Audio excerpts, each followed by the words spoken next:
Mga ka-explorers, kwentong may aral ulit para sa inyo. At baka hindi ka pa nakasubscribe sa ating munting channel, subscribe ka na rin po para kumita rin tayo. Thank you. Nay, balang araw po, susunod ako kay ate doon sa Japan. Gusto ko din pong matikman kung gaano kaganda ang lugar na yun, Nay. At kung anong merong pamumuhay ang meron sila doon. Sambit ni Jessica sa kanyang nanay Paula habang sila'y nakahiga. Hindi yan imposible, anak. Matagal na rin niyang sinasabi sa amin ng ate Gemma mo. Kami lang talagang ayaw pang pumunta doon dahil sa takot ang tatay mong sumakay ng eroplano. Hayaan mo, anak, pag tumungtong ka na sa saktong gulang ay sasabihan ko ang ate mong papupuntahin ka doon. Tugon naman ng kanyang nanay Paula.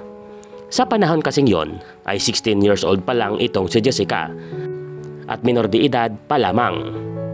Kung kaya't pinalipas pa muna ng nanay niya ang ilang mga taon bago ito siya pinayagang makapagluwas ng Japan. 4 na taon ang lumipas, sa ika-20th birthday ni Jessica ay nasorpresa ito siya nang buksan niya ang mga regalong binigay sa kanya. At ang nagpasorpresa sa kanya ay nang regaluhan siya ng kanyang ate ng plane ticket papuntang Japan. Kalakip nun ang acceptance letter na pwede siyang pumasok ng Japan. Labis ang saya ni Jessica sa mga sandaling yon. At dahil sa pinangako ng kanyang inang, si Paula, natutulungan niya itong si Jessica para makaluwas ng Japan. Kung kaya't, sinamahan niya ang anak niya sa paglakad ng mga kakailanganing mga papeles. 4 na buwan din ang tinagal bago ni Jessica na kumpleto ang kanyang mga dokumento. At sa wakas ay makapag-travel na din ito siya ng Japan. At nangyari ngang lumipad na si Jessica sakay ng eroplano papuntang Japan. Pagkarating ni Jessica ng bansa ng Japan ay manghang-mangha ito siya sa ganda ng lugar doon. Ginawa siyang sunduin ng kanyang ate Gemma. At nang nasa bahay na sila ng ate niya'y pinagpahinga muna niya itong si Jessica dahil sa pansin ng ate niyang pagod itong kanyang kapatid. Gabi na nang nagising itong si Jessica. Napasarap ang kanyang tulog dahil sa pagod.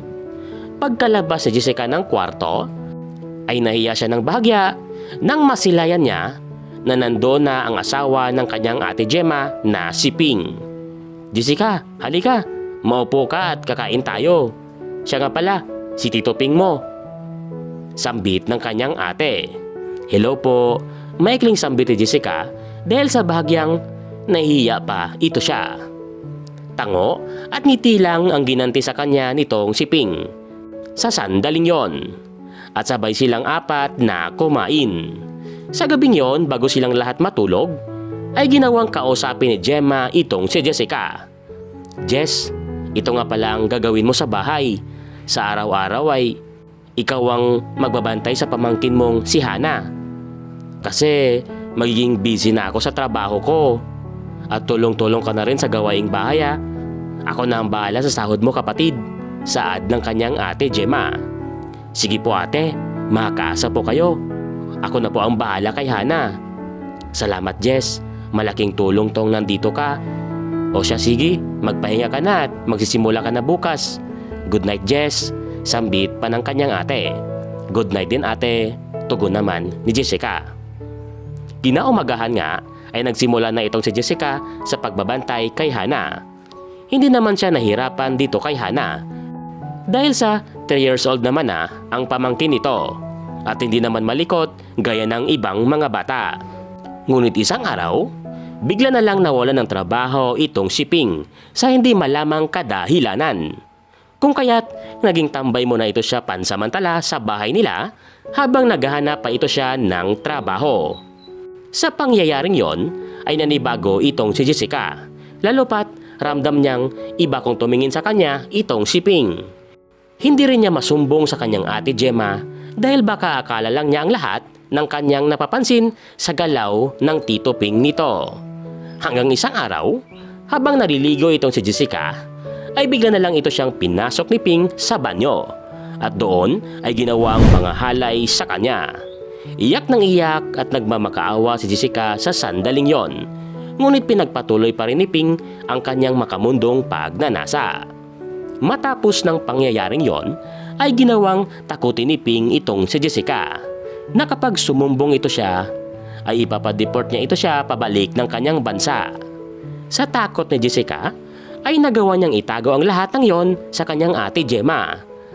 At nangyari ngang nasundan pa ang pangahalay sa kanya ng 2 beses. At walang kaalam-alam ang ate Gemma niya sa mga nangyayari. Hindi naman kasi nagpapakita ng motibo itong si Jessica sa harap ng kanyang ate. Hanggang isang araw, na timing na andon ang kanyang ate nang bigla na lang nagsususuka itong si Jessica. Nabahala ang ate niya sa kalagayan ng kanyang kapatid. Kung kaya't ginawa niyang dalhin muna ito siya sa espesyalista para ipa-check up. Sa paglabas ng doktor ay nagulat ang kanyang ate Gemma sa report ng doktor sa kanya. "Ma'am, kayo po ba ang ina ni Jessica?" Sambit ng doktor. "Hindi po, Dok. Kapatid ko po siya." "Ano po ang resulta, Dok?" Tugon ni Gemma. "Ma'am, positive po. Nagdadalang tao ang kapatid nyo. Mag-5 buwan na po." Sa sinabi ng doktor ay napanganga itong si Gemma. Doon na umamin itong si Jessica sa pinanggagawang pangahalay sa kanya ng kanyang tito Ping. Sa nalaman ng kanyang ate Gemma ay naiyak din ito siya kasabay ni Jessica.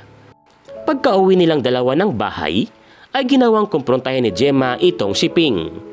Ngunit mas nangibabaw pa rin ang pagmamahal ng ate niya sa kanyang asawa. Dahil sa hingi ng tawad ito siya sa kanya at nangakong hindi na uulitin ang ginawa. Kung kaya't mas naawa pa itong si Gemma sa asawa niya dahil sa sasapitin ng asawa niya pag ginawa nilang isumbong ito siya sa mga otoridad. Kung kaya't ginawa na lang ng ate Gemma niyang kausapin itong si Jessica. "Jess, sorry kung ito pa ang sinapit mo sa loob ng pamamahay namin. Nagsisisi ang tito mo sa ginawa niya at nangangako siyang hindi na uulitin ang ginawa niya. Favor ko sana sa iyo, Jess, na huwag na nating isumbong ang tito mo sa otoridad. Mas lalaki pa kasi ang problema pag ginawa natin yun, Jess. Hayaan mo, Jess. Ako na ang sasagot ng lahat ng kakailanganin mo. Hanggang sa panganak, sasagutin namin." Sambit ni Gemma. Nakayuko lang si Jessica sa sandaling yon at patuloy na naiyak. Walang nagawa itong si Jessica kundi pumayag na lang sa pabor ng kanyang ate Gemma at pinagpatuloy ang pagtatrabaho doon sa bahay ng ate niya na dala-dala sa kanyang dibdib ang sama ng loob. Ginawa nga siyang sustentuhan ng kanyang ate sa kanyang pagbubuntis at binigay sa kanya ang mga gustuhin nito at hindi na rin naulit pa ang pangahalay sa kanya. Hanggang sa nanganak na nga itong si Jessica. Naging masaya naman siya kahit papaano nang makita niya ang kanyang sanggol. Ngunit may mga panahon na bumabalik talaga sa kanyang isipan ang masamang sinapit niya kapag nakikita niya ang anak nito. 2 buwan ang lumipas, nagulat ang ate Gemma niya nang hindi na nila naabutan sa bahay nila itong si Jessica. Ginawa na palang lisanin ni Jessica ang pamamahay ng ate nito at ginawa niyang iwan ang sanggol niya sa kanyang ate. Napag-alaman ni Gemma na nandun na pala si Jessica at nakauwi na sa kanilang bansa.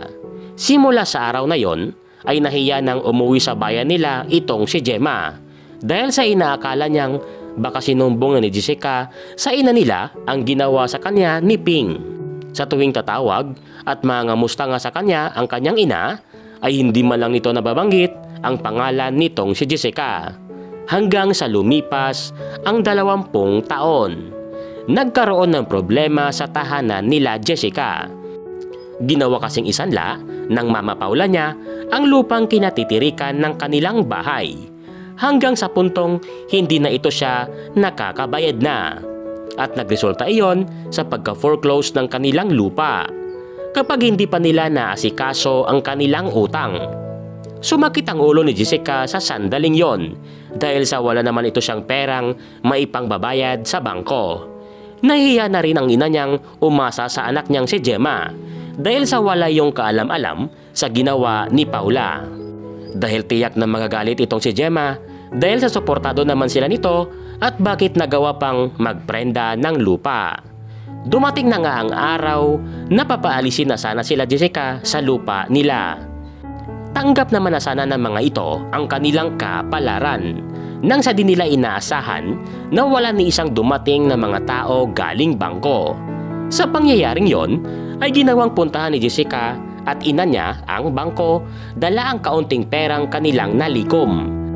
Para sana ibayad sa bangko para lang hindi ma-foreclose ang kanilang lupa. Ngunit laking gulat ng mag-ina nang nakaharap na nila ang manager ng bangko at nang sabihin niyang bayad na ang kanilang utang. Nagtaka si Jessica sa sandaling yon kung kaya't napatanong ito siya. Sino naman po ang nagbayad, sir? Ayun po siya, ma'am, nakatayo sa may pintuan, sambit ng manager. Sa puntong yon ay laking gulat ni Jessica at Paula sa kanilang nakita at bumuhos ang mga luha ni Jessica sa oras na iyon. Dahil sa nakilala niya kaagad ang dalagang bumayad ng utang nila, na yun ay walang iba kundi ang iniwan niyang anak sa kanyang ate. Ginawang yakapin ni Jessica ang anak niya sa sandaling yon at nag-iyakan ang mga ito. At hingi ng tawad si Jessica sa kanyang nagawa. Alam na pala ng anak niyang si Jessa ang kabuuang kwento ng sinapit ng kanyang ina dahil sa ginawa na itong ikwento sa kanya ng kanyang tita Gemma. Kung kaya't nagsumikap ito siyang umasenso sa buhay sa layong balang araw ay pupuntahan niya ang kanyang ina at ibibigay ang buhay na nararapat para sa kanya. At sa tulungan ni Jessa ay nabago ang takbo ng buhay nilang magpamilya at masaya silang mag-inang muling nagsama.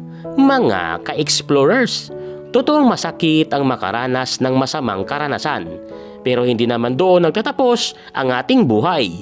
Huwag nating gawing pigilan ang kasiyahang darating sa ating buhay dahil lang sa isang di magandang bagay.